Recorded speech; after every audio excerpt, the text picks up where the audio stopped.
Düzdür. Ona görə də tənqidi təfəkkür xüsusi bir yaş dövrü tələb eləmir. Düzdür. Məntiqi təfəkkürdən daha üstün bir mərhələdir.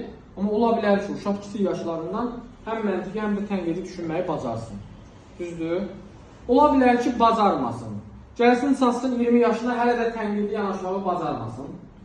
Onda formalaşdırmaq olarmı tənqidi təfəkkürü bu yaşında? Olar. Olar. Problem deyil. Olar. Amma çətindir təbii ki. Bu yaşdan sonra onu formalaşdırmaq çətindir. Amma olar deyirik. Əsas məsələ nədir? Mühitin düzgün qurulması, fikirlərin düzgün anlaşılması, insanı, yəni insan kimi başa salmaqdır. Onu aydınlatmaq.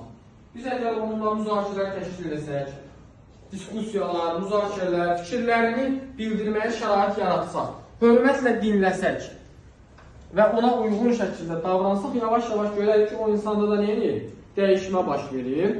O da artıq tənqidi yanaşmağı bacarır. Ona görə də tənqidi təfəkkür xüsusi bir yaş dövrü tələb eləmir. Və onu sonradan formalaşdırmaq mümkün deyil də demirik. Mümkündür. İstənilən yaş dövründə formalaşdıra bilərik. Daha sonra tənqidi təfəkkürlə bağlı nə deyə bilərik? Tənqidi təfəkkürü hansı üsullarla